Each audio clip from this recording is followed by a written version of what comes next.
오늘 발표 내용은 그 감염병 관리의 기술들이라는 제목으로 준비를 해봤고요.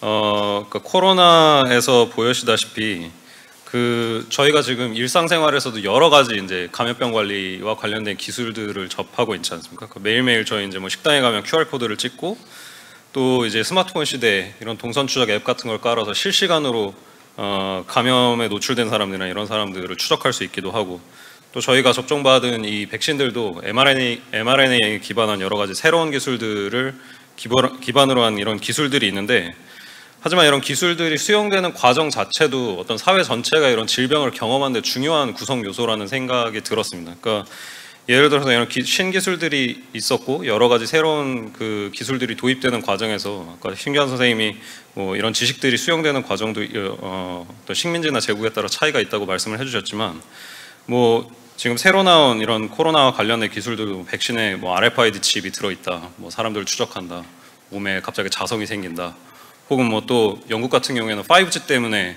뭐 코로나가 생긴다고 해서 막 통신탑을 불사르거나 뭐 파괴하는 막 이런 행위들도, 그러니까 여러 가지 형태로 이런 기술들이 수용이 되는데, 이것들을 어떻게 바라보고 또 기술 수용에서 어떤 교훈이나 역사적인 경험들을 우리가 도출해낼 수 있을 것인가 하는 문제들을 한국의 이런 감염병 관리 사업, 그러니까 한국전쟁 이후에 이루어진 감염병 관리 사업에서 가장 대표적인 어떤 성공 사례로 언급되는 기생충 관리 사업을 중심으로 한번 살펴보기로 했습니다.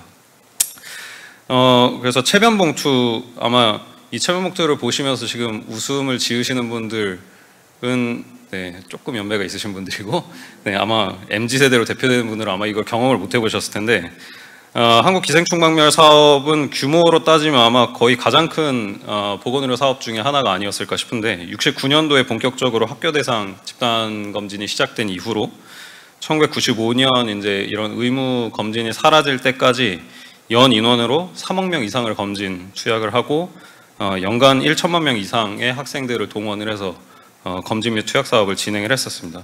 또 여기서 또 핵심적인 것 중에 하나는 일본의 OTCA라고 이제 지금으로 따지면 한국의 코이카 국제협력단에 해당하는 국제협력 사업을 통해서 여러 가지 이런 질병관리 기술들이나 노하우들을 수입을 해서 한국에 성공적으로 이제 적용을 한 그런 국제협력 사업이라고도 볼 수 있겠죠.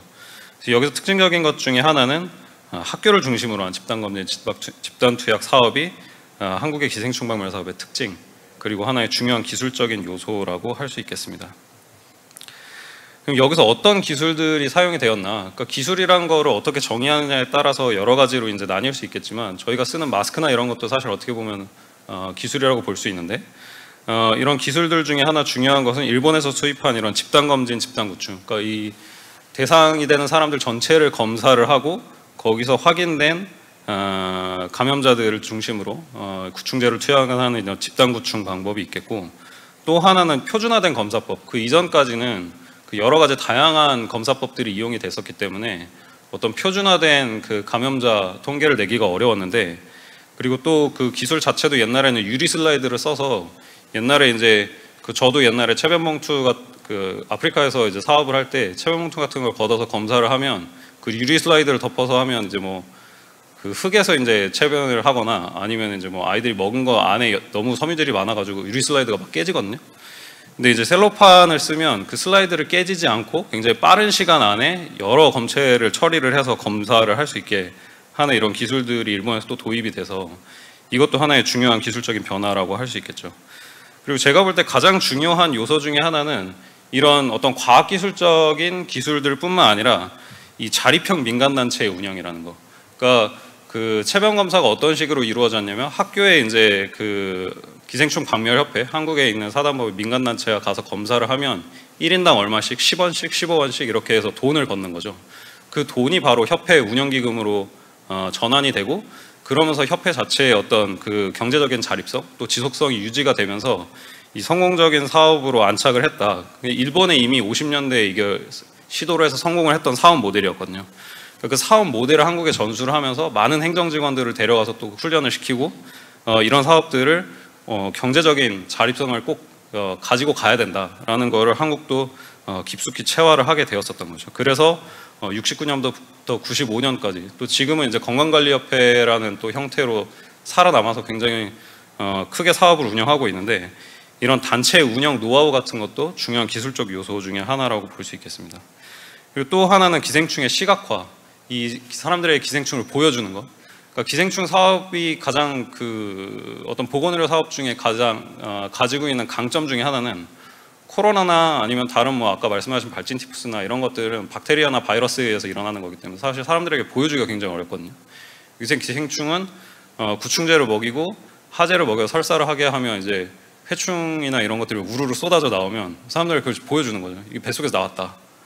그러면 사람들이 당연히 이제 이거 치료를 해야 되는구나 라고 바로 직관적으로 이해할 수 있는 이런 사업적인 강점을 가지고 있는 이런 형태였고, 이 사진에서 보이는 건 사실 어떤 70년대에 이루어졌던 집단동원의 대중동원에 의한 사업의 전형을 보여주니까 학교에서 감염이 확인이 되면 학생들을 불러서 선생님이 보는 앞에서 구충제를 먹이는, 지금으로 생각하면 굉장히 좀 문제가 있는 사업 방식이지만 어떻게 보면 이 투약을 관리할 수 있는 굉장히 효과적인 방법이기도 했었죠. 근데 이런 집단 투약 사업에서 가장 난점이 뭐였냐면 구충제 자체가 가지고 있는 이런 어떤 한계가 있었습니다. 먼저 50년대부터 70년대까지 이제 제일 많이 쓰였던 게 산토닌하고 피페라진이라는 두 가지 약이었는데, 산토닌은 이제 50년대에 주로 많이 쓰였었는데 이건 회충에만 듣고 다른 이제 구충이라든지 편충 같은 다른 장내 기생충에 듣지 않습니다.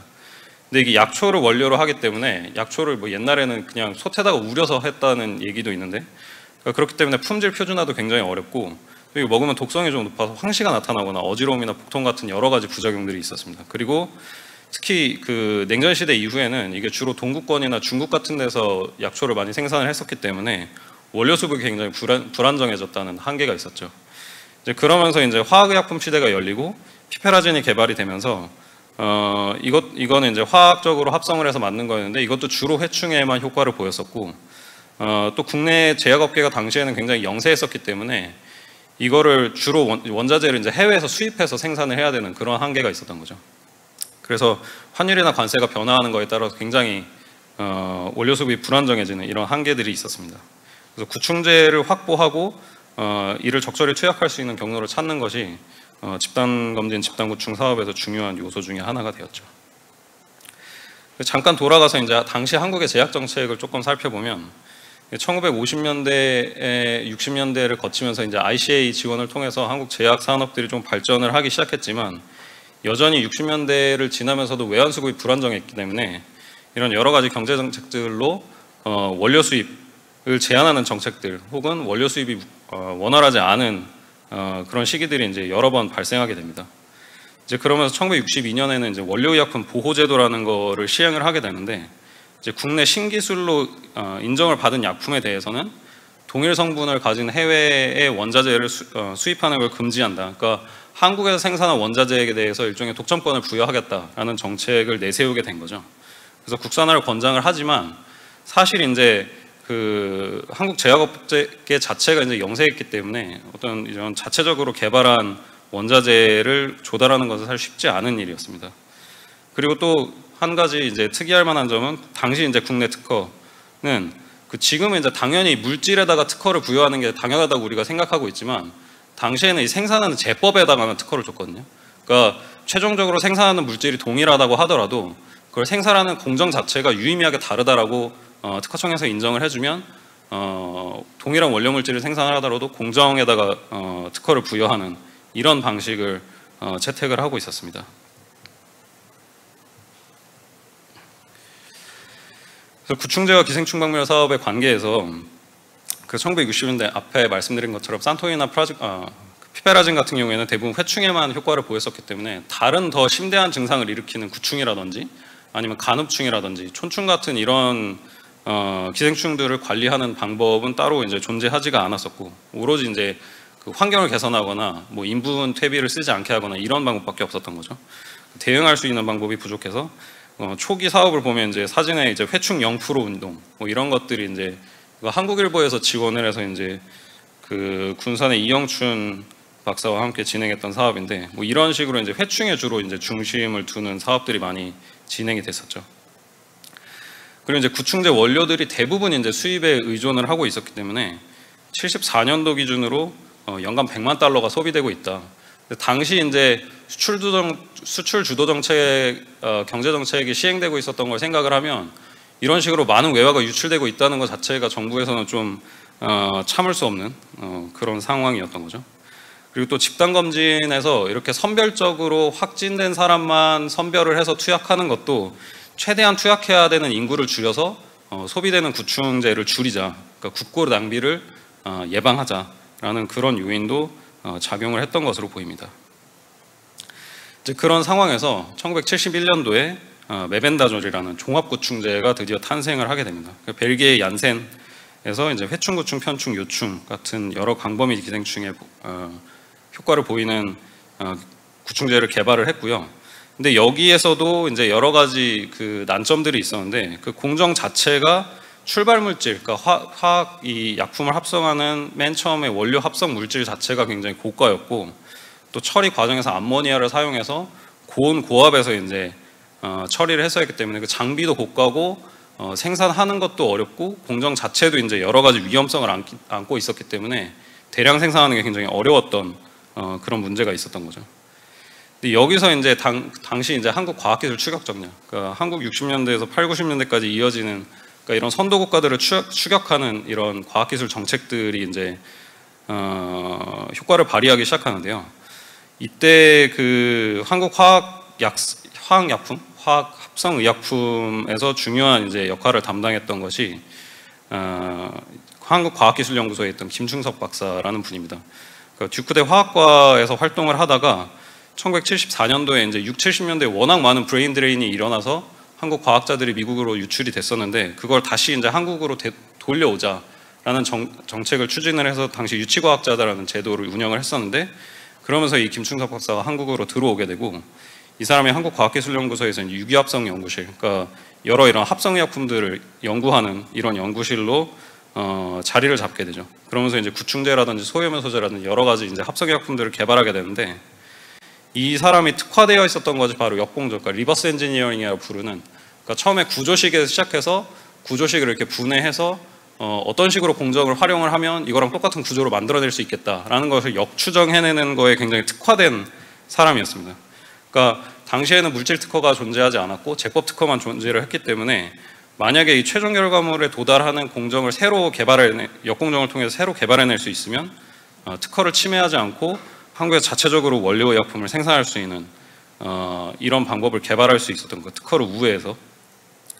그래서 김충섭이 오히려 얀센에서 개발했던 것보다 더 저가에, 그리고 실제로 실온에서 저가의 촉매를 이용해서 더 수율이 높은 방식으로 메벤다졸을 추출할 수 있는 이런 방법을 개발을 해서 국내에서 출시를 하게 되고 또 그 한국기생충박멸 사업 같은 경우에는 집단구충에 필요한 이런 조각구충제를 안정적으로 공급받을 수 있는 이런 구조가 갖추어지게 됩니다. 이것도 역시 뒤에서 얘기할 이 신풍제약이라는 그 아마 이번 코로나 사태 초반에 그 말라리아 약이랑 이런 것 때문에 혹시 주식을 넣으신 분이 계실지 모르겠지만 네, 굉장히 이슈가 됐었던 네, 그 회사기도 하죠.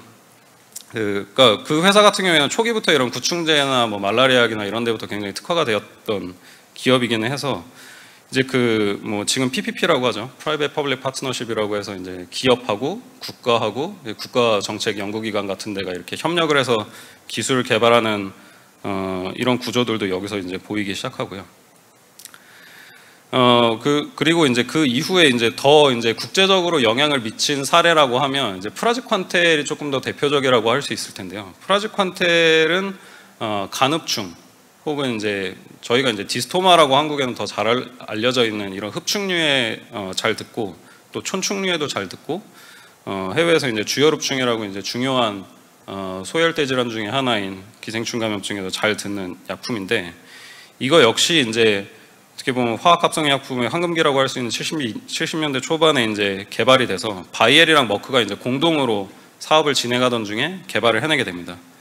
근데 이 이전까지 흡충조충 치료제가 있긴 있었는데 굉장히 독성이 높아서 꼭 의사가 참여를 한 상태에서 입원한 가운데서만 투약이 가능한 그런 정도의 의약품만 존재를 했었거든요. 그러니까 실제로는 이렇게 대량 투약을 할 수 있는 환경이 전혀 갖추어지지 않은 그런 기술적인 한계가 있었던 거죠. 근데 프라지퀀텔 같은 경우에는 굉장히 안전성이 높고 그냥 학교에서 집단으로 지금도 투약을 많이 하고 있는데 집단으로 투약을 학생들을 대상으로 투약을 해도 될 정도로 안전성이 높아서 굉장히 저가에 공급을 한다면 이런 흡축류 감염에 중요한 전기를 마련할 수 있는 그런 약품으로 탄생이 되었던 것이죠.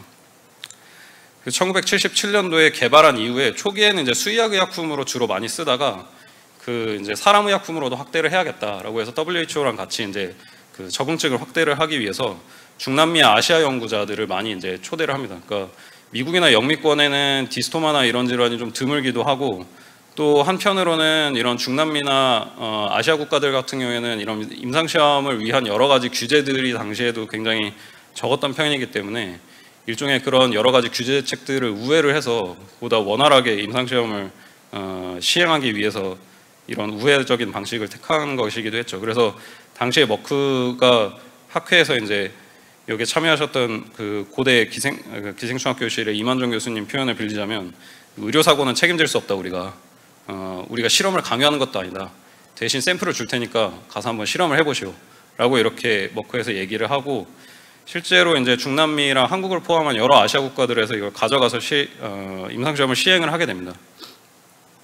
그래서 한국에서 이제 고대 기생충학교실의 이만정 교수님이 그거 샘플을 가지고 와서 한국에서 뇌유구당뇨충이라고 해서 돼지촌충 같은 거는 이제 먹으면 그 알이 혈관을 타고 이제 뇌로 가서 뇌병변을 일으키거나 심한 경우에는 사망까지 이를 수 있는 그런 합병증을 일으키는데 이제 그 뇌 안까지 침투할 수 있는 약물이 없었기 때문에 기존에는 치료할 수 있는 방법이 없었는데 프라즈퀀테를 이용해서 효과가 있다는 거를 밝혀내기도 했고 또 당시에 이제 한국에 최소 수백만 명 이상이 감염되어 있을 걸로 추정이 되는 간흡축증 같은 경우에도 이제 감염이 장기화되면 담도암이라던가 다른 이제 여러 가지 중대한 합병증을 일으킬 수 있기 때문에 이제 심각한 보건 문제로 인식이 되고 있었지만 실제로는 관리할 수 있는 방법이 별로 없었기 때문에 한국에서 사실상 방치되고 있었던 그런 질병이었거든요.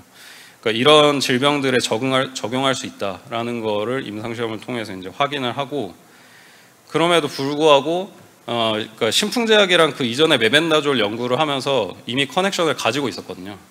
근데 이제 신풍제약에서 어떻게 그 얘기를 이만정 교수가 프라즈퀀테를 좀 얻어왔다라는 얘기를 듣고 신풍제약 측에서 찾아와서 그 샘플을 조금 주면 안 되겠냐, 우리가 좀 연구를 해보고 싶다라고 해서 그러니까 당시에도 뭔가 특허나 이런 거에 문제가 있을 거라고 생각을 하셨던 것 같아요. 그러니까 회고록에 보면 바이엘에서 이걸 알면 어떻게 할지 모르겠다라고 이제 좀 저하시면서도 시제품을 이제 신풍제약 측에 그래도 한국에서 합성할 뭐 그게 될까라고 생각하면서 이렇게 주신 거죠. 근데 이거를 이제 가지고 신풍제약 측에서 그 아까 말씀드렸던 한국과학기술연구원의 그 김충섭 박사랑 같이 연구를 시작을 합니다. 그래서 1980년도 1월에는 바이엘 측의 프라즈퀀텔 제법부터가 등록이 되는데 이것도 아까 메벤다졸과 유사하게 고온 고압에서 이제 촉매를 통해서 중간 물질을 합성을 하는데 이게 고온 고압에서 해야 되기 때문에 굉장히 특수한 종류의 어떤 그 증류 장치가 필요했거든요. 근데 그 장비 자체가 이제 특허로 보호를 받고 있었고 그 생산할 수 있는 시설이 몇 개 안 돼 있었는데 그게 다 이제 바이엘이랑 머크사에서 소유를 하고 있어서 이 기계가 없으면 절대 생산을 못 한다라고 생각을 하고 있었기 때문에 바이엘이나 머크에서는 한국에서 이걸 재현을 해서 다시 생산을 할 수 있을 거라고는 상상을 못 했던 거죠. 그래서 뭐 그 주건 말고 한국에서 어차피 생산 못 할 거니까 우리는 별로 신경 쓰지 않는다라는 태도를 가지고 있었는데 김충성 연구팀에서 이거를 역공정을 통해서 오히려 이제 실온에서 더 고효율로 추출해낼 수 있는 방법을 개발을 해낸 거죠. 그래서 이제 1982년 7월 달에 신풍제약하고 김충섭하고 한국과학기술연구원하고 같이 해서 신규로 제법 특허를 등록을 하게 되고 한국에서 이제 생산을 시작을 하는데 그 직후에 이제 깜짝 놀라서 바이엘이랑 이제 머크 측에서 경영진을 직접 한국에 파견을 하고 여러 정부 관계부처를 만나면서 이거 특허 위반 아니냐라고 이제 생산을 저지를 시도를 하는 거죠. 그리고 1983년 10월에는 그 바이엘 측에서 이제 굉장히 돈을 많이 들여서 경주에서 이제 그 국제 심포지엄을 개최를 해서 한국 연구자들이랑 뭐 다른 이제 동아시아 학자들, 영미권 학자들, 유럽 학자들하고 뭐 WHO 학자들 이렇게 다 초청을 해서 우리께 훨씬 더 효과가 좋다라고 이렇게 제품을 홍보를 하는 이런 심포지엄을 열기도 했습니다. 근데 어쨌든 그때 당시에 생산되던 그 바이엘의 그 프라지퀀텔은 굉장히 이제 고가였기 때문에 한국에서는 그 거의 반값에 생산할 수 있는, 그리고 간흡충 이제 집단관리 사업에 사용할 수 있는 보건의료, 아까 국가에서 진행하는 보건의료 사업에 필요한 의약품을 확보하기 위해서 이 정도의 외화를 소비할 수는 없다라고 이제 생각을 해서 이 신풍에서 제조한 디스토시드, 그 프라지퀀텔을 보호의약품으로 지정을 하게 됩니다. 그러니까 외국에서 바이엘이 더 이상 원료의약품을 한국에 수출할 수 없는 그런 상황이 된 거죠. 그래서 한국에서 바이엘의 시장 입지가 크게 축소가 되고 신풍제약의 프라지퀀텔이 이제 국가 사업에도 활용이 되고 일반 대중에게도 판매가 되기 시작합니다.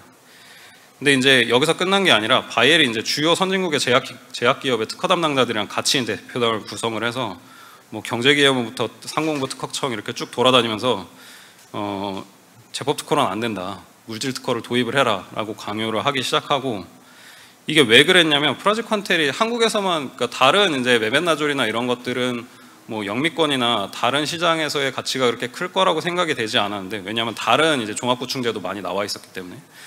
프라지퀀텔은 다른 이제 흡충이나 조충류에 사용할 수 있는 대체 의약품이 없고, 또 아프리카에서 80년대부터 주열흡충이나 이런 기생충 관리 사업이 이제 국제 원조를 통해서 굉장히 활발하게 진행이 되면서 이게 상당한 시장성을 가질 거라고 거기서 판단을 하고 있었던 거죠.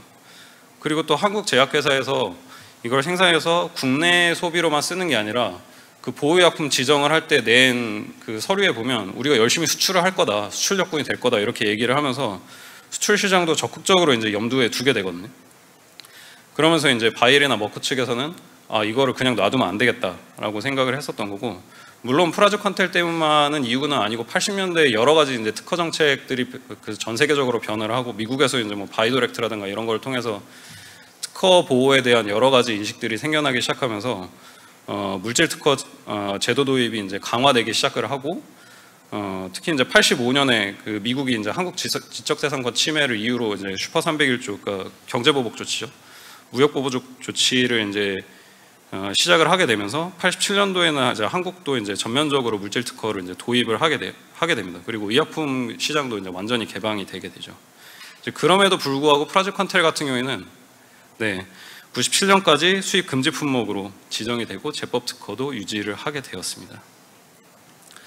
이제 그 배경에는 이제 그 전두환 정권에서의 어떤 이런 적극적인 지원도 있는데, 그러니까 이게 당시에 이제 그 박정희 정권 때 여러 가지 과학기술 정책이 너무 양적인 부분에 치우쳐져 있었다라는 그 비판에서 전두환 정권 같은 경우에는 기술 드라이브 정책이라는 이름을 붙이고, 우리는 보다 질적으로, 그러니까 수출 지향적이고 이제 이런 추격 정책에서 이제 탈출해서 질적으로 향상하고 국가 경쟁력을 강화하겠다라는 것을 강조를 했는데, 이런 프라지퀀텔이 해외 기술을 수입을 해와서 국산화를 시키고 또 수출까지 이어질 수 있다라는 이런 어쨌든 정책적인 의도를 가장 잘 대표하는 사례 중에 하나일 거다라고 이제 생각을 해서 이런 여러 가지 보호 정책들을 적극적으로 도입해준 배경도 있었다고 보입니다.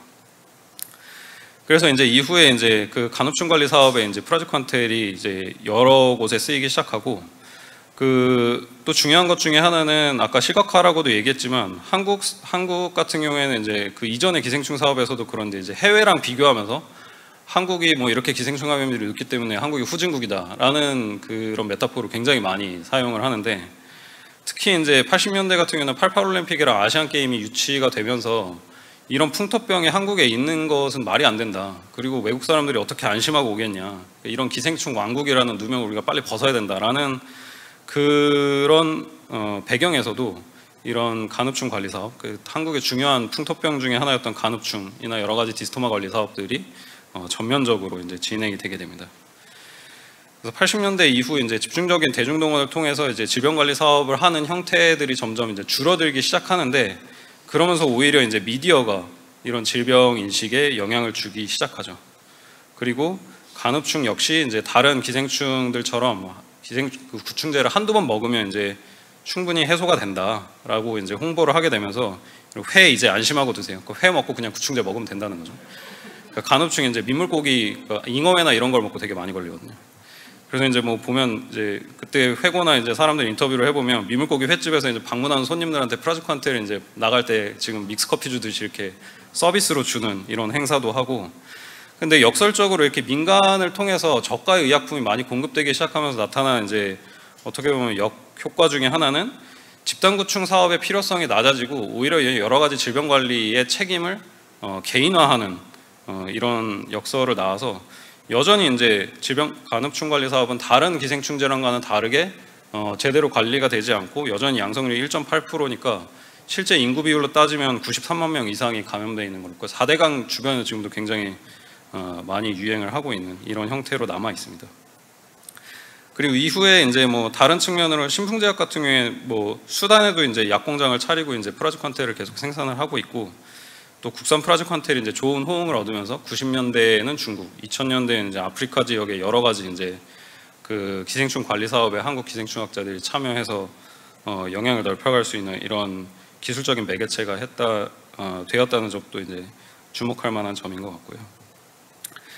그래서 이런 구충제 국산화의 의미를 찾아보자면 일단 한국 과학기술 추격 전략이 어떻게 보면 굉장히 잘 성공한 사례 중에 하나라고 볼 수 있을 것 같고, 또 자국의 이런 보건학적 필요에 의해서 약품을 생산하고 활용하는 데 있어서 이런 기술 드라이브나 보호약품 제도 같은 정책적 뒷받침이, 그러니까 특허를 일정 부분 유예를 하고 자국에서의 기술력을 활용을 해서 새로운 제법으로 더 효율적인 공정들을 개발을 하고 그런 혁신들을 기반으로 보건 사업들을 수행을 해나간다라는 이런 혁신 동력으로 기능을 했다는 점이 주목할 점인 것 같습니다.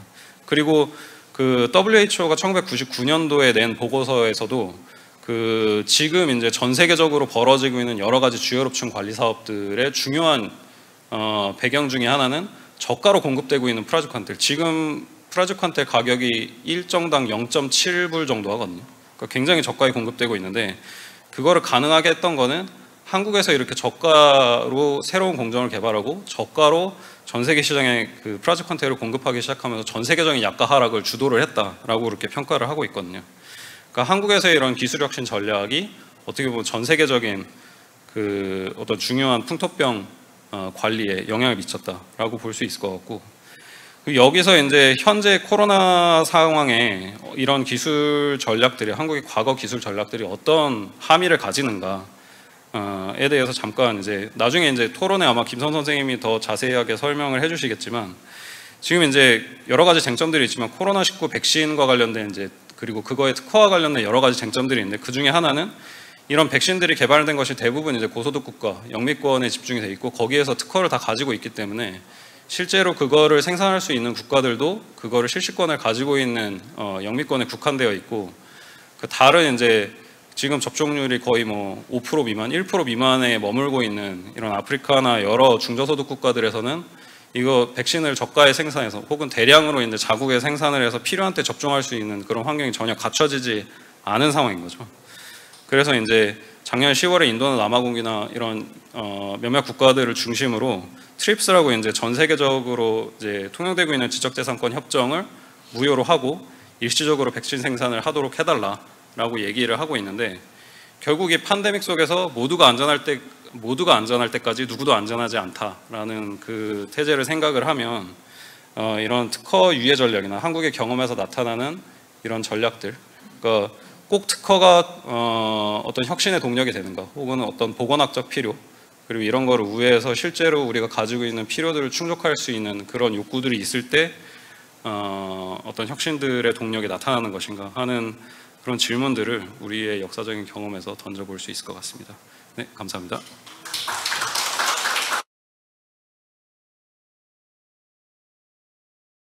예, 안녕하세요. 저는 가톨릭대학교 의과대학 인문사회학과 박승만입니다.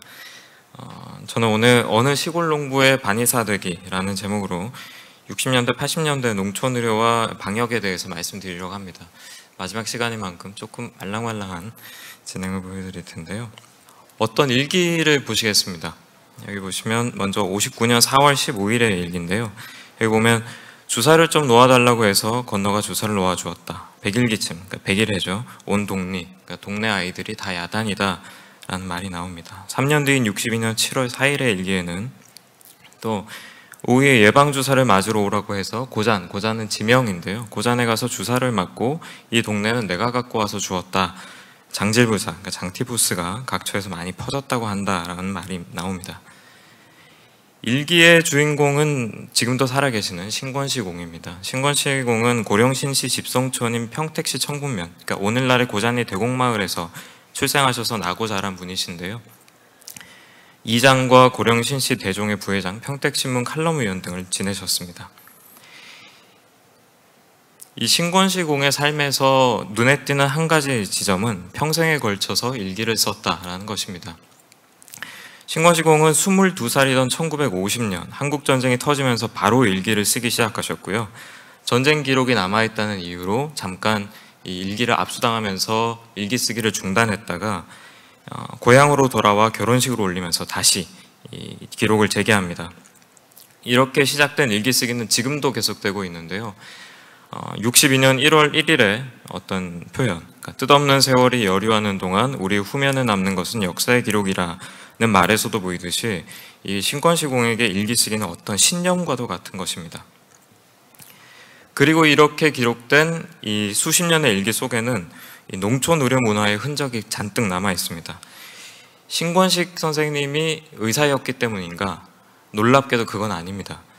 이 앞서 살펴본 일기에서 주사를 놓는다, 뭐 누구에게 약을 줬다 이런 얘기들이 계속해서 나오지만 놀랍게도 신권식 선생님은 의사가 아니었습니다. 60년대와 80년대 당시에 한국 농촌에서 의사라는 것은 굉장히 보기 힘든 존재였습니다. 사람들은 아프면 그냥 참거나 아니면 민간요법을 이용하거나 아니면 정말 무리를 해서 의사를 찾았습니다. 하지만 신권식 선생님은 다른 방법을 취했습니다. 직접 약과 주사약을 사와서 자신과 이웃의 병을 고치는 굉장히 특이한 방법이었죠. 그래서인지 이 신권식의 대곡 일기 안에는 전염병과 방역을 포함한 농촌의료의 기록이 가득합니다. 가히 의학사 연구의 보고라고 할 수 있습니다. 그렇다면 신권식 선생님의 일기가 농촌의료에 대해서 무엇을 알려주느냐? 보통 우리는 60년대와 80년대까지의 농촌의료와 방역에 대해서 이렇게 생각합니다. 의사가 없기 때문에 그저 내려오는 민간요법이나 무속행위에 기대진 않았을까? 다시 말하면 의사를 볼 수 없기 때문에 그냥 아프면 소주에 고춧가루를 타먹거나 구술하지 않았을까? 또 그때만 해도 의사가 부족하기 때문에 국가의 방역망이라는 것이 굉장히 약하고 따라서 전염병이 돌아도 방역이라는 걸 기대하지 못하지 않았을까? 그렇게 생각합니다.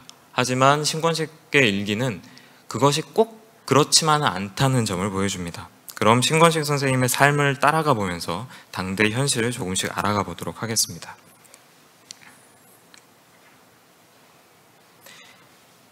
(1961년 6월 15일의) 일기입니다. 오후부터 잘 놀던 어린 것이 보채고 울고 하여 웬일인지 몹시 신음하여 사람의 간장을 태우니 말이나 해야 아픈 곳을 알지 몹시 고해로운 모양으로 보채니 큰일이다. 병원이나 있어야 급히 가보지 손에 일이 안 잡힌다. 여기서 말하는 어린 것은 갓난쟁이 둘째 웅호입니다. 갓 100일이 지난 아이가 끙끙 앓는 모습 앞에서 부모의 마음은 아마 타들어갔을 것입니다. 하지만 별다른 수는 없었습니다. 병원이야 있어야 급히 가보지 라는 탄식이 보여주듯이 의사가 없었기 때문이었습니다. 이 당시 신권식이 살던 고잔 근처에서 의료인은 정말 귀한 존재였습니다. 조금 길을 걸어서 삼계라는 곳에 가면 화상에 뿌리는 가루약 장수가 하나 있었는데요. 물론 그 돌팔입니다. 하나 있었고 거기서 다시 이제 청북면의 중심지인 신포는 이제 면사무소가 있고 우체국이 있는 그런 중심지인데요. 거기에 가면 한지 의사, 그러니까 당시에는 제한된 지역에서만 의료업을 진단과 치료를 할 수 있는 존재가 있었습니다. 그런 한지 의사 하나, 약을 파는 약종사 하나, 그리고 면허가 확인되지 않는 한의사 몇 명이 있었습니다. 지금으로 따지면 공중보건의사와 비슷한 존재인 공의는 1967년까지는 아예 없었습니다. 그 외에도 발안과 안중에 가면 이 장터가 있는데 거기 약장수들이 몇 명 있었고요. 사실 한지 의사는 주소만 저기다 올려놓고 실제로는 이제 돈을 많이 벌 수 있는 도예지에 나가는 경우가 많았기 때문에 실제로 청북면에는 의사는 없는 것이고 약종상 한 명과 돌팔이 몇 명이 전체 의사의 다였던 셈입니다. 이러한 의료인의 부족이 청북면만의 문제인가? 그렇진 않았습니다. 한국 농촌 전체의 문제였고요. 64년 기준으로 전국 의료기관의 42.4%, 의료인의 56.1%가 서울과 부산에 몰려 있었습니다. 어찌 보면 당연한 것이었습니다. 왜냐하면 의사가 워낙 귀한 시절이었기 때문에 도시에 나가면 큰 돈을 벌 수 있는데 굳이 비난한 농촌에 내려올 필요는 없었던 것이죠. 그 결과 한국의 많은 농촌들은 의사가 없는 곳, 그러니까 무의촌으로 남게 됩니다. 이 워낙 작은 글씨라 보이시지 않을 텐데요. 이 그래프는 전체 읍면 가운데 의사가 없는 읍면의 비율을 나타낸 것입니다. 55년부터 74년까지의 기록인데요. 조금은 좋아지지만 대체로 40% 이상 읍면에 계속해서 의사가 없는 것을 확인할 수가 있습니다. 굉장히 심각한 수치입니다. 이런 무의촌 문제는 전염병 문제로 이어지기도 했는데요. 당시 신문을 보시면 곳곳에서 장티푸스, 뇌염 등 무서운 전염병이 창궐하는데 무의촌에 사는 사람들은 이 귀중한 생명을 잃고 있다. 또 의사가 없어서 각종 전염병의 조기 발견과 방역에 큰 지장을 입고 있다. 이런 기사가 굉장히 자주 실렸습니다. 이처럼 농촌에서 의사라는 존재는 굉장히 보기 드문 귀한 존재였습니다. 게다가 의료인은 귀할 뿐만 아니라 굉장히 멀어서 찾아가기 힘든 존재이기도 했습니다. 다시 청북면 지도를 보시면 이 신권식이 사는 고잔에서 한지의서와 약종상이 있는 신포까지는 걸어서 1시간이었습니다. 게다가 다 자갈길이었죠. 그리고 약장수가 있는 바란과 안중까지는 각각 2시간에서 1시간이 걸렸습니다. 물론 버스가 없진 않았습니다. 300까지 가면 이제 신포로 갈 수 있는 버스를 탈 수가 있었는데요. 또 신포에 가면 바란과 안중으로 가는 버스를 또 탈 수가 있었습니다. 하지만 이 3계까지 갔을 경우에는 이미 신포에 거의 다 온 것이기 때문에 이 당대에 비난한 농민들은 굳이 돈을 들여서 버스를 또 타진 않았고, 또 이 바란 장터와 안중 장터, 신포가 다 다른 방향이었기 때문에 신포에 가서 버스를 타느니 차라리 그냥 걸어서 가는 게 훨씬 더 빠른 그런 상황이었습니다. 근데 아픈 사람이 과연 1시간에서 2시간은 그냥 걸어갈 수가 있느냐? 사실 그건 불가능하죠. 다시 얘기해서 의사라는 것은 있어도 멀어서 못 가는 그런 존재였던 것입니다.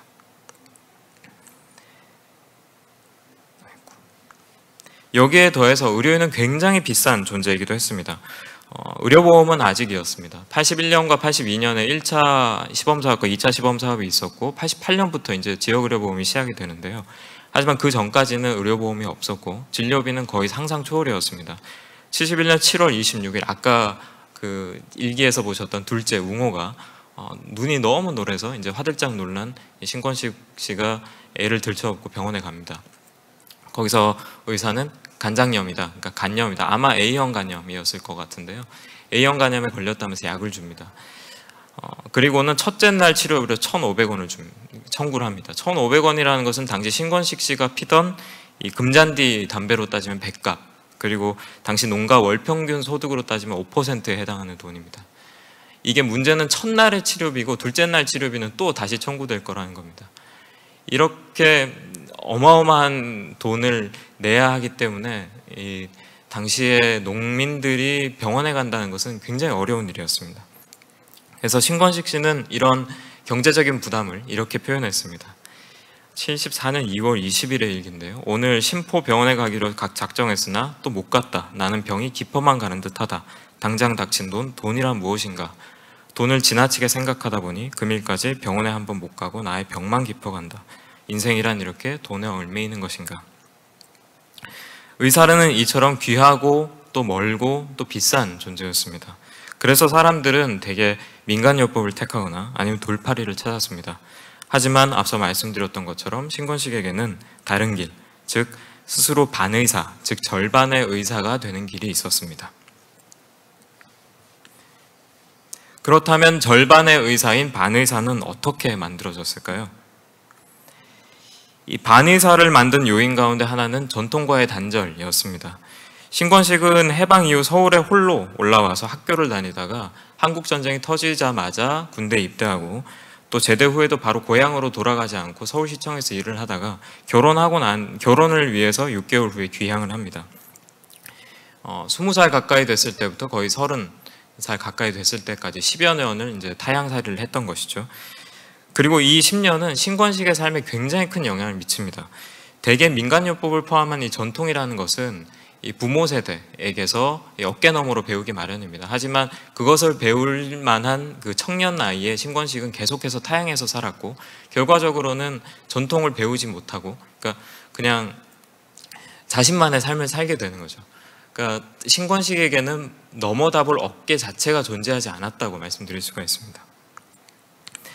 그리고 신권식이 그렇게 10년 동안 살았던 서울이라는 공간은 이른바 마이신과 다이아진이 점령한 공간이었습니다. 마이신과 다이아진이라는 것은 미군이 전염병을 관리하기 위해 들여온 항생제입니다. 워낙에 잘 들었기 때문에 굉장히 인기가 좋았고요. 나중에는 거의 만병통치약처럼 팔려나갔습니다. 그 옆에 보시는 사진에서 이 약장수들이 이 단골 상품으로 파는 것이 다이아진과 마이신이었는데요.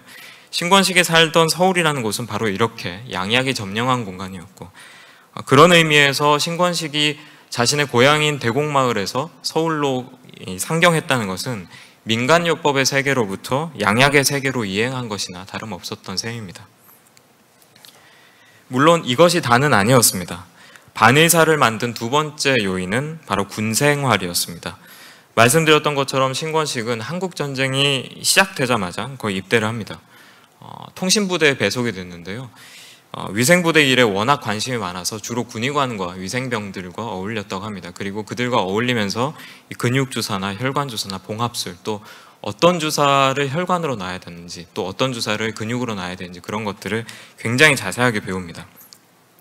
보통 사람들은 이 주사를 맞는 거면 몰라도 주사를 놓으라고 하면 굉장히 두려움을 느낍니다. 이게 내가 잘못 찌르면 어떡하나, 그런 두려움이 먼저, 굉장히 두려움이 앞서죠. 하지만 신권식은 이 군생활을 통해서 그런 두려움을 단번에 극복해버립니다.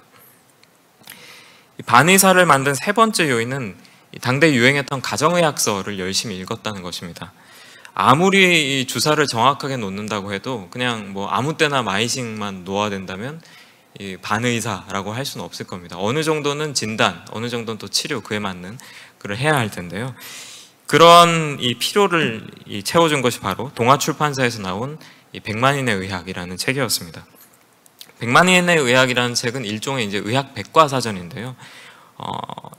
자신의 증상의 목록이 있고, 그 목록에 따라 찾아보면 그 질병의 대분류와 소분류가 있습니다. 그리고 거기에서 또 찾아 들어가면 질병의 원인과 진단법과 치료가 나오니 강론이 나오는데요.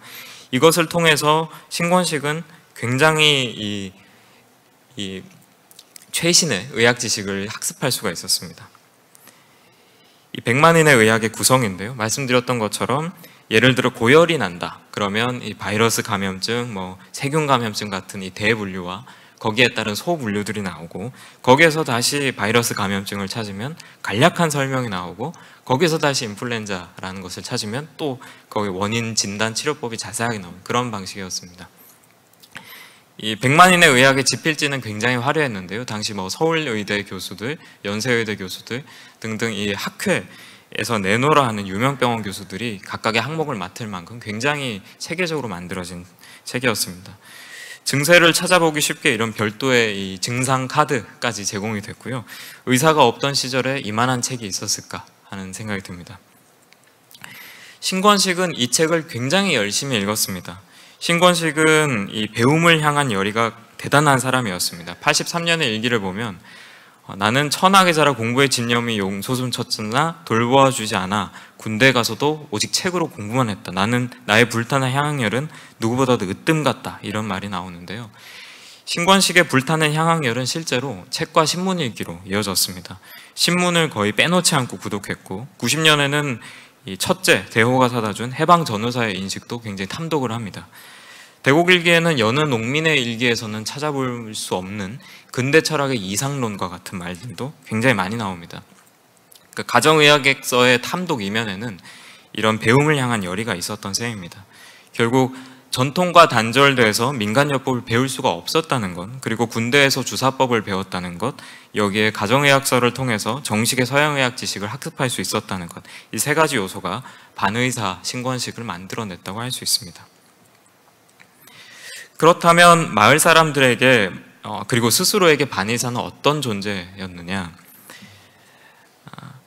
반의사는 마을 사람들이 가장 먼저 찾는 존재였습니다. 앞서 말씀드렸듯이 의사는 드물고 멀고 또 비싼 존재였기 때문에 사람들은 종기나 두드러기 같은 가벼운 병이나 아니면 졸도와 같은 급한 병에서도 이 반의사 신권식을 먼저 찾았습니다. 하지만 그렇다고 해서 신권식을 또 의사라고 생각하는 사람은 거의 없었습니다. 사람들은 막상 또 귀가 들리지 않는다거나 중풍이 왔다거나 하는 이 굉장히 중병의 경우에는 신권식을 찾지 않고 바로 의사를 찾았고요. 신권식 본인 역시 급한 병이나 굉장히 중증의 병에는 바로 의사를 찾았습니다. 신권식은 에게 병이라는 것은 자신이 감당할 수 있는 것과 감당할 수 없는 것으로 나뉘었고요. 결국 아이의 열경기나 또 큰어머니의 신경통 같은 것은 자신이 감당할 수 없다고 생각했기 때문에 바로 병원에 데리고 가거나 모시고 가는 그런 길을 택했습니다. 다시 얘기해서 마을 사람들과 신권식에게 모두 내심으로는 의사와 반의사를 구분하고 있었던 셈입니다. 그렇다고 또 반의사를 돌팔이라고 생각했느냐? 또 그건 또 아니었습니다. 물론 법적으로는 그랬죠. 법적으로는 신권식은 의사 면허가 없는 사람이었기 때문에 당연히 돌팔입니다. 하지만 마을 사람들은 신권식을 돌팔이라고 생각하진 않았습니다. 가장 큰 이유는 수익을 목적으로 한 것이 아니라 일종의 마을 지식인으로서 한 일이기 때문입니다. 어려운 일이 있을 때마다 사람들은 신권식을 찾았습니다. 마을에서 흔치 않게 서울살이 경험, 또 공무원 경험을 쌓은 사람이었고 또 책과 신문을 열심히 탐독하던 사람이기 때문입니다. 실제로 가짜 의사가 찾아와서 이제 속된 말로 깽판을 친다고 합니다. 그러니까 막 이런 거에 저런 게 다 불법이다라고 하면서 이제 보상금을, 합의금을 요구할 때 사람들은 30살밖에 되지 않은 신권식을 찾아와서 이걸 좀 해결해 달라고 이야기를 합니다. 그리고 4.19 혁명과 5.16 쿠데타를 지난 이 정치적 격변의 시기에서도 이 도시에서 온 선거운동원들이 가장 먼저 찾는 사람이 바로 이 30살의 신권식이었습니다. 신권식은 마을에서 그런 존재였던 것이죠. 그래서 신권식은 이 다른 사람, 마을 사람들의 이 병을 해결해 주는, 그 어려움을 해결해 주는 것처럼 다른 사람들의 질병도 해결해 준 것으로 보입니다. 그러하기 때문에 신권식은 일절 이 보수도 받지 않았습니다. 오직 약값만 청구했고요. 그래서 신권식의 일기를 보면 뭐 떡을 받았다, 뭐 개국, 아마 보신탕이겠죠. 보신탕을 얻어먹었다, 술상을 받았다. 그 정도가 신권식이 받은 유일한 보답으로 보입니다.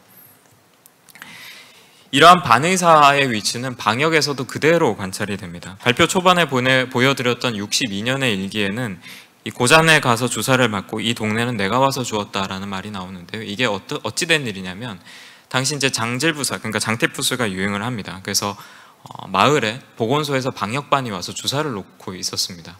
근데 이제 신권식 씨도 거기 가서 맞았겠죠. 근데 보건소 방역반이 신권식 씨를 보자마자 그 대곡마을은 당신이 주면 되겠소 하면서 주사기와 주사약을 그냥 다 줘버립니다.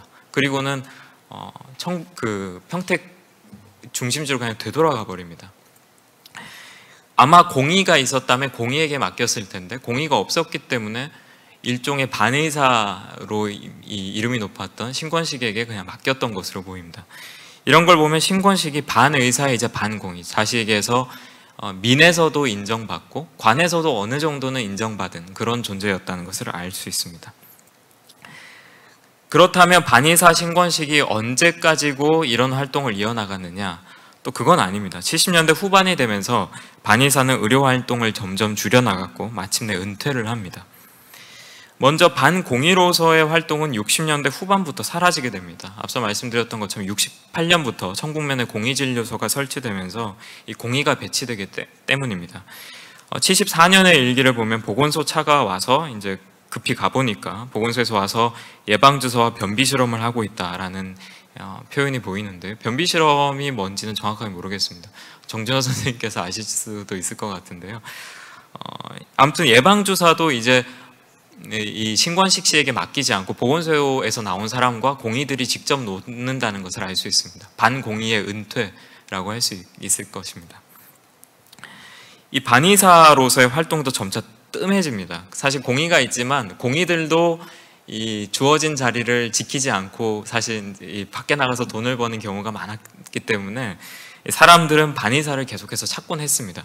하지만 그럼에도 불구하고 70년 후반이 되면 신권식의 의료활동은 급격하게 감소합니다. 몇 가지 이유가 있는데요. 하나는 이 개인적인 경험입니다. 77년에 이 신권식 씨는 이 친척들과 싸우다가 이 괭이로 머리를 맞고 지금 그 서울시 영등포구 한강성심병원에 신경외과에서 수술을 받게 됩니다. 수술은 2차례였는데요. 77년 12월에 이제 2번째 수술을 받고 신권식 씨는 옆자리에 누워있는 환자를 보고 이런 소회를 남깁니다. 옆에 있는 환자는 배를 수술해서 창자를 10군데나 이었는데 많은 차도가 있어 일어나 앉으니 의술이 이토록 발전이 있나 싶다. 현대의학을 향한 일종의 경탄이죠. 그리고 이런 경탄은 뒤집어서 얘기하면 반의사로서의 의술에 대한 한계, 그것에 대한 절감이기도 했습니다. 머리를 열고 또 배를 열어서 이 흩어진 장을 잇는 것, 그것은 반의사로서 완전 상상할 수가 없는 그런 일이었던 것이죠. 그래서 이런 개인적인 소외가 반의사의 은퇴를 앞당겼던 한 가지 요소입니다. 반의사의 은퇴를 종용했던 또 한 가지 요인은 질병 자체의 변화였습니다. 시간의 흐름과 함께 질병 대다수를 차지하던 이 열성 감염병은 암이나 뇌혈관 질환 또 만성 질환에 자리를 내주게 됩니다. 그리고 이런 질환들은 사실 반의사의 의술로는 치료가 불가능한 것이었기 때문에 반의사의 입지는 점점 줄어들게 됩니다. 물론 이것이 다는 아니었습니다. 여전히 급성 질환으로 고생하는 사람들도 없지 않았고, 따라서 그런 급성 질환을 앓는 사람들이 반의사를 찾지 않았다. 그것은 무언가 다른 이유가 또 반의사의 은퇴를 종용했다는 것을 의미합니다. 이 반의사의 은퇴에 이 종지부를 찍은 결정적인 요인은 병의원 접근성의 개선이었습니다. 의사가 크게 늘었느냐? 그건 아닙니다. 의사는 여전히 귀한 존재였습니다. 하지만 이제 의사는 예전처럼 멀거나 비싼 존재는 아니었습니다. 먼저 교통수단이 확충되면서 의사를 향한 이 체감 거리가 확 줄어들게 됩니다. 신권식 씨는 이제 1977년에 오토바이를 구입하는데요. 오토바이는 신권식의 이동 범위를 거의 획기적으로 늘려놓게 됩니다. 그래서 신권식 씨는 오토바이를 타고 장터도 구경 갔다가 지금 저기 화성에 있는 남양만까지 그냥 여행을 다니기도 하고요. 또 동네 사람들이 버스를 탄다 그러면 3개, 그 버스를 탈 수 있는 3개까지 사람들을 이렇게 태워다 주기도 했습니다. 본인도 이제 3개까지 오토바이를 타고 와서 오토바이를 대놓고 이제 버스를 타는 경우도 많아졌고요. 또 81년 3월이 되면 고잔에서 3개를 가는 버스가 또 신규 개통이 됩니다. 그래서 사람들은 더 이상 이제 걸어가는 일이 없이 그냥 바로 버스만 있으면 그냥 뭐 장도 갔다가 중심지인 신포도 갔다가 그렇게 활동을 하게 됩니다. 의사를 쉽게 찾게 되는 어떤 교통수단이 확충된 것이죠. 그러면 의료비 부담은 어땠느냐? 여전히 지역의료보험은 도입되지 않았지만 70년대 후반부터 이 각종 생보사와 손보사에서 경쟁적으로 이 질병보험을 내어놓으면서 이 지역의료보험의 빈자리를 메우게 됩니다. 일정 부분. 그래서 사설보험은 실제로 의료비 부담을 굉장히 크게 덜었던 것으로 보입니다. 신권식은 83년에 이 사설보험에 가입했고 공교롭게도 그해 11월 27일에 이른바 이제 맹장수술이라는 걸 받습니다.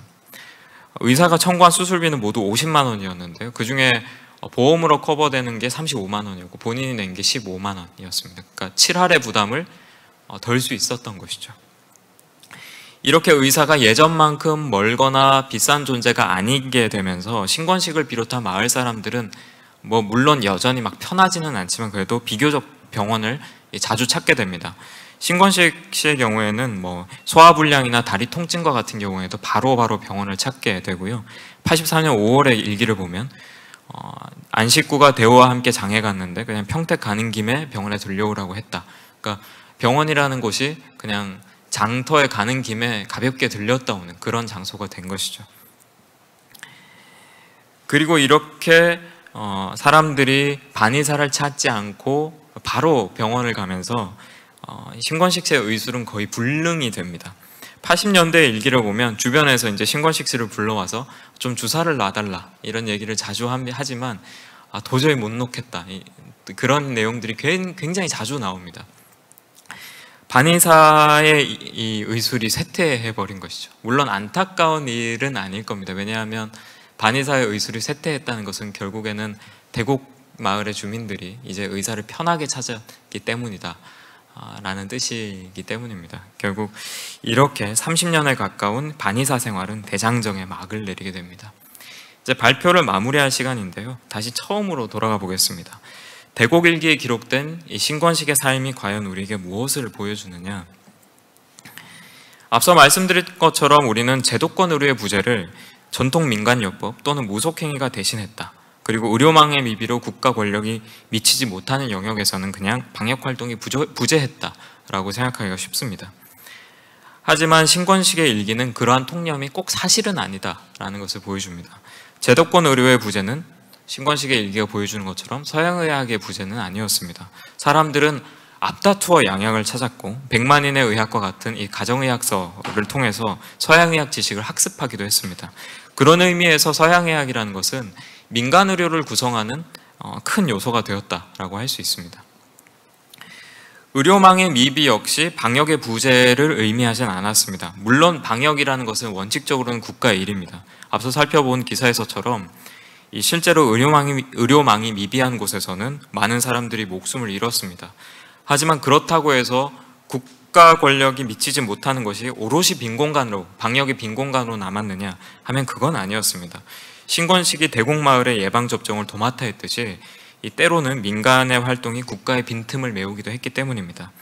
물론 신권식의 활동을 국가 권력의 연장이라고 볼 수도 있습니다. 하지만 서른의 신권식이 어떤 공식적인 직함을 가지지도 않았고 예방접종의 이 이름이 어떤 공적인 동원이라기보다는 자연스러운 위임에 가까웠다라는 점을 생각해 본다면 민간 활동으로 보는 편이 조금 더 합당하지 않나 그런 생각이 듭니다. 물론 이런 일기 연구는 한계를 갖습니다. 일단 사적 자료이기 때문에 자기 정당화를 위한 이 기억의 취사 선택이나 왜곡 같은 걸 피할 수가 없고요. 또 신권식이라는 사례 자체가 굉장히 독특하기 때문에 농촌의 이 전체 한국 농촌을 대표할 수 있느냐 그런 것도 좀 의문이긴 합니다. 그러나 신권식의 일기에는 그냥 보통 사람들이 어떤 병으로 고생하고 또 어떤 치료를 받았고 또 어떻게 의학 지식을 학습했는지 또 여기에 왜 반의사라는 존재가 활동할 수밖에 없었는지 등의 기록이 굉장히 풍부하게 담겨 있고 그런 의미에서 대곡일기라는 것은 단순히 신권식이라는 독특한 사례에 대한 재미있는 기록이라기보다는 대곡마을이라는 굉장히 평범한 지역 그런 농촌마을 전체를 담아낸 것, 즉 개인의 기록을 넘어선 사회의 기록이라고에 가깝다고 할 수 있습니다. 다시 말해서 대곡일기라는 것은 반의사의 기록인 동시에 한국 농촌 의료의 보편적인 풍경을 담았다라고 할 수 있을 것 같습니다. 그렇다면 대곡일기가 오늘날의 우리 사회를 이해하는데 어떤 교훈을 남기느냐? 앞서 말씀드린 것처럼 대곡일기라는 것은 방역이 국가와 민간 모두의 일이라는 것을 이야기해 줍니다.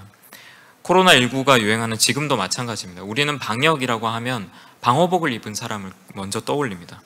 하지만 이장방역관이나 통장협의회 같은 관에 가까운 이들, 그리고 노인회나 의용서방대 같은 이 민에 가까운 이들, 그리고 사회적 거리두기에 참여하는 시민 모두가 방역을 함께 구성한다고 할 수 있습니다. 코로나19 유행은 결국에는 종식될 것이고 역사서술의 대상이 될 것입니다. 그리고 신권식의 일기가 가르쳐주는 것처럼 역사가에게는 방역을 함께 만들어 나갔던 이들 모두에 대한 기억과 기록의 의무가 있을 것입니다. 일종의 자기 다짐에 가까운 이런 말로 오늘의 발표를 마치려고 합니다. 네, 경청해 주셔서 감사합니다.